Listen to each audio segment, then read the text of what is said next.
with another color chart. So this is for neutralizing colors. So when you get colors in chalk, colored pencil, paint, they're very bright.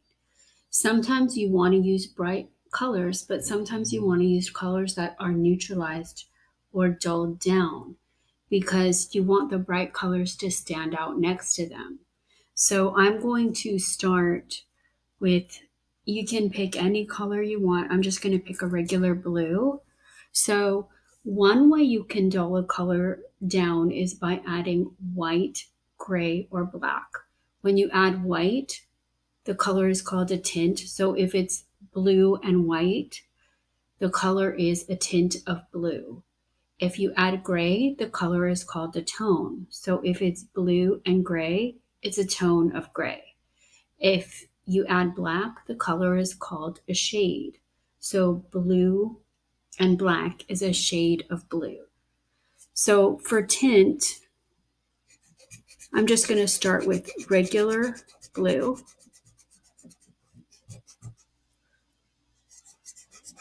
Then I'm going to press a little bit less here, a little bit less here, and a little bit less here. And then I'm going to get my white, and I'm going to add, oops, there was red on that, sorry. I'm going to add a little bit of white here, a little bit more white here. I'm going to come back in with the blue because that red is bothering me.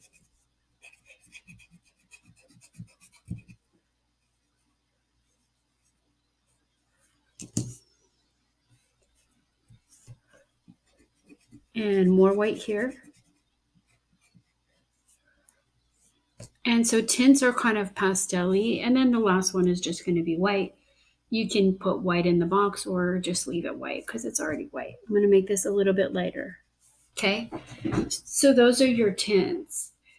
The bright color is very, what am I trying to say? High. It's very, like, it catches your eye, right? And as you add white to it, the color gets duller and duller and duller, and it tones down. It's the same for black and gray. So tone is adding gray. And remember, like, the reason that we're doing this is because when you're working in black and white, you just have kind of one value scale. But when you're working in color, you kind of open up the world to like so many more combinations, so many more choices. So it's important to learn how to use them. And while I'm doing a white, a gray, and a black, there's like, that I could do like 10 or 15 of these because there's a gray in between here and a gray in between here. So I'm going to do the same thing here, just adding less and less blue as I go this way. And then I'm going to get my gray, and I'm kind of just using a middle gray.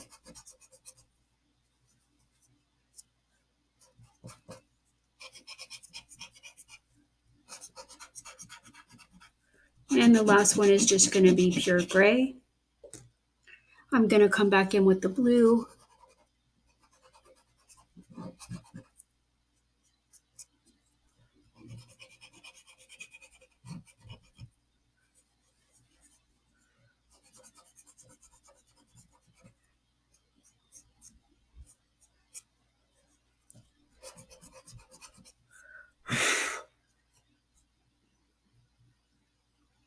Okay, that looks kind of okay.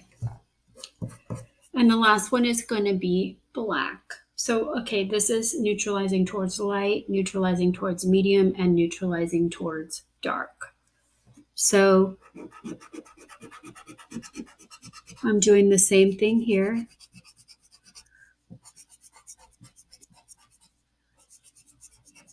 And then I'm going to get a black.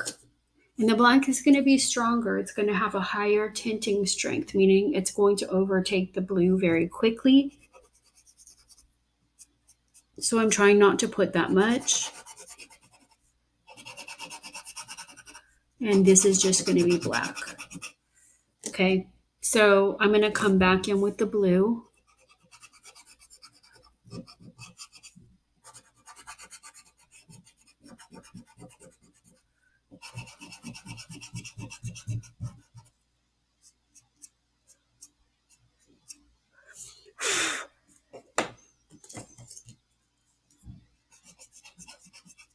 I'm just adjusting this a little.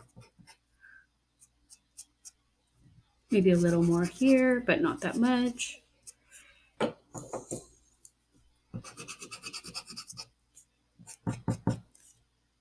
All right, so there you go. Those are tints, tones, and shades. And remember, there could be something in between here and something in between here. That is one method that you have of neutralizing colors. The other method you have is by doing mixing with complements. So adding the complement to a color. So that's the opposite on the color wheel. So red and green. Green, a complement is a primary color and a secondary color. So here, red is the primary and green is the secondary, which is a combination of blue and yellow. So when you go towards the middle, you should get a color that is kind of like gray or black because you're mixing all three primaries. So I'm going to do red here and green here.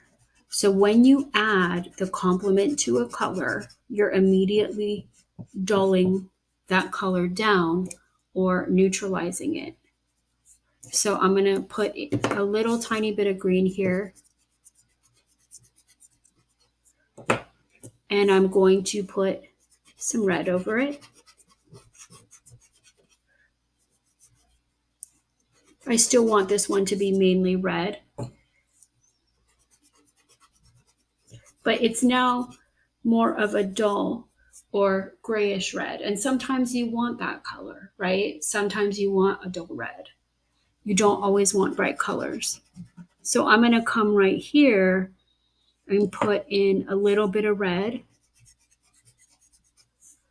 and then put in mostly green.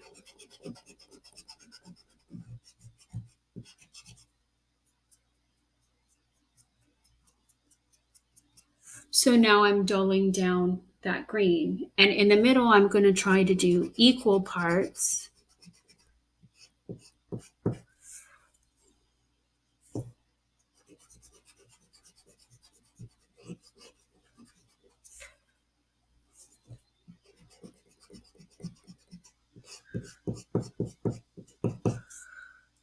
To get a, kind of a gray color.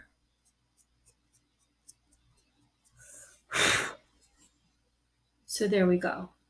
This one needs a little bit more green. So one way to neutralize is by adding white, gray, and black. And another way to neutralize is by adding the complements. So the sets of complements are red and green, orange and blue, yellow and violet, but you could also do tertiary. So you could do red, orange, and green, blue, right? But I'm just doing the main ones. You could do yellow, orange, and blue, violet. You could do whatever tertiary complements there are, you could do that as well. So I'm going to start here with orange. And I'm going to go blue over here. So here I'm going to put a little bit of blue. And this one is mostly orange, but I want to dull the orange down a bit.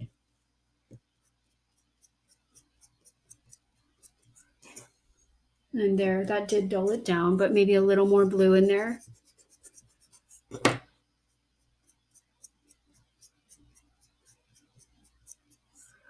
Okay, and then here I'm going to put in some orange.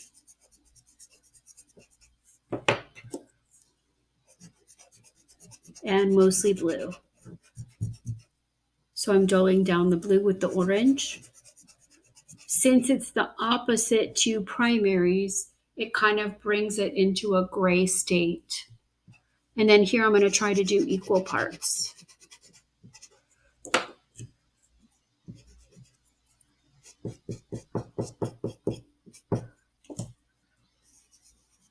That needs a little more blue on it. The reason that they look different is because we're not perfectly gray, but actually these two look pretty good, is because these colors are not exact opposites. Like this might be a little lighter than this, right? Something like that. So now I'm going to do yellow and violet. Whoops, that had a little bit of green in it. So there's my yellow and there's my violet. In the sets of complementary colors, so people use complements, they put them next to each other to make the color next to it stand out, right? These are about the same um, brightness or lightness value. These are about the same value. And this is the set of complements with the highest contrast because this is the lightest color and this is the darkest color. So I'm putting a little violet right here. And then I'm going to put some yellow on here. And that's darkening and dulling down the yellow.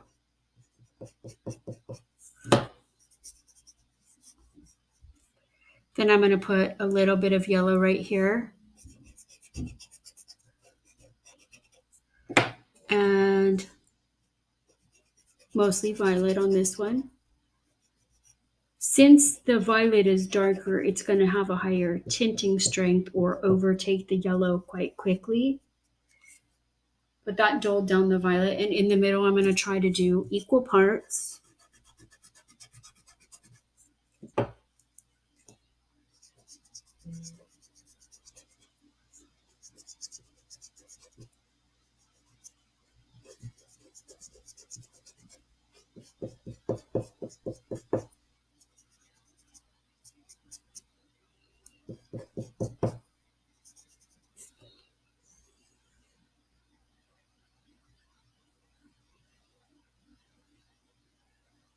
That doesn't, I'm trying to make that kind of even. It doesn't look quite even.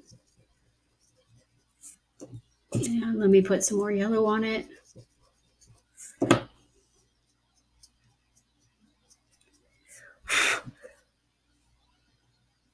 This one, that kind of looks the same as this. So I'm going to add a little more violet to this.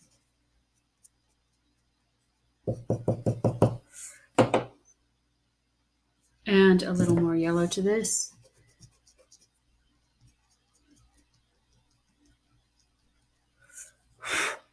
Okay, so I think you kind of understand. And remember, you can do it with tertiary. These are primary and secondary.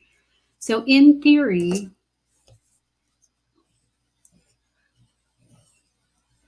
if you mix the 3 primary or the 3 secondary, I'm going to do it with primary, red, yellow,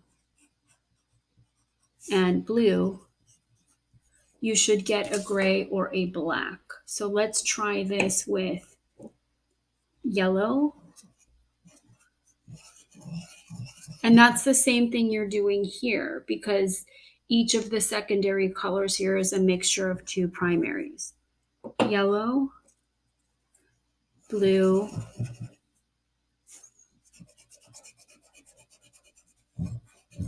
and red.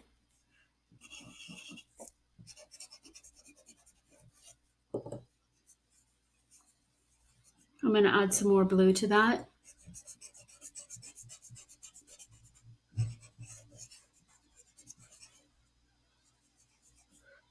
And some more yellow.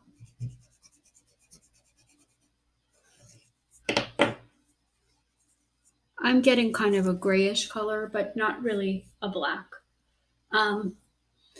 So you could also do it. I'm going to do one more with the secondary colors, orange, violet, and green.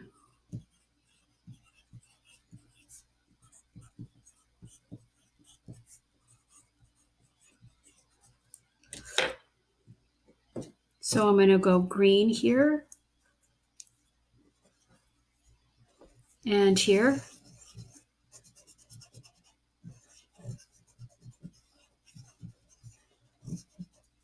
I'm going to go violet here.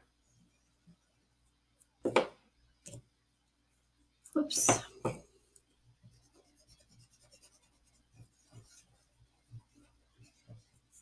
and orange here.